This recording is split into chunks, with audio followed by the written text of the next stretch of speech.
போட்டியிடக்கூடிய நம்முடைய மாண்புமிகு அமைச்சர் முருகன் அவர்கள் இன்னைக்கு மத்திய அமைச்சராக இருக்கார்.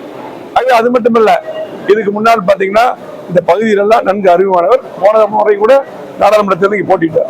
ஆகவே மக்களோட மக்களாக பழகக்கூடியவர், நல்ல அற்புதமான வேட்பாளரை நம்முடைய தலைவர்கள் கொடுத்திருக்காரு. ஆகவே இந்த தொகுதிக்கு இதுக்கு முன்னரே மிகப்பெரிய முன்னேற்றத்தை கொடுத்துருக்கிறோம். அத்திக்கடை திட்டம் நம்ம கொண்டு வந்தோம். திமுக முழுமையா முடிக்கணும், 4 வருஷம் கழிச்சு முடிச்சோம். இன்னும் குளத்துக்கு தண்ணி போறதில்லை. திட்டம் 2 அறிவிச்சிருக்கோம். இதெல்லாம் மத்திய அரசாங்கத்தில் நிதி வாங்கி இதெல்லாம் நிறைவேற்றக்கூடிய ஒரு நல்ல வேட்பாளர் இங்க கிடைச்சிருக்காங்க. ஆகவே கண்டிப்பாக நிச்சயமாக முழுமையாக மக்களுடைய ஆதரவு எங்க போனாலும் மிகப்பெரிய எழுச்சி இருக்கு. எங்க பார்த்தாலும் எழுச்சி. 75,000 வாக்கு வித்தியாசத்துல இந்த அவனாசி தொகுதியில மாண்புமிகு முருகன் அவர்கள் வெற்றி வருது உறுதி.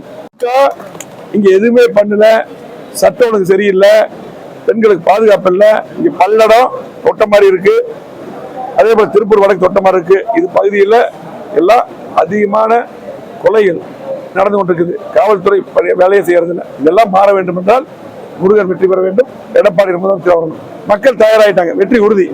நம்ம ஆட்சி கடத்தில் ஆரம்பிச்ச அவினாசி அத்திக்கடல் திட்டம் அப்படின்ற இடையே தொய்வடைஞ்சு பாத்தீங்கன்னா அவினாசி பகுதிகளில் குடிநீர் தட்டுப்பாடு பயங்கரமா இருக்கு. அதுக்கு முழுக்க திமுக தான் காரணம். இன்னைக்கு அந்த திட்டத்தை வந்து பாத்தீங்கன்னா முழுமையாக நிதியை ஒதுக்கி அதை கொண்டு வந்தது எடப்பாடியார் அவர்கள். ஆனால் இந்த திட்டம் எடப்பாடியாருக்கும் அதிமுக பேர் கிடைக்கும் என்று அப்படியே கிடப்புல போட்டாங்க. அதுக்கப்புறம் வேற வழி இல்லாம கடைசியில் பாத்தீங்கன்னா அவசரமா 90% நம்மளே முடிச்சிட்டோம். இந்த 10% 4 வருஷம் பண்ணி குளங்களுக்கு தண்ணி விட்டாங்க. நாங்க ஒவ்வொரு குளத்தையும் நானும் வந்து பார்த்தேன். எடப்பாடி என்ன கூட்டு பார்க்க வச்சோம். அருண்குமார் நகர போய் பார்த்தோம். எல்லா பக்கம் போய் பார்த்தோம். அது சரியான முறையில் இல்லை.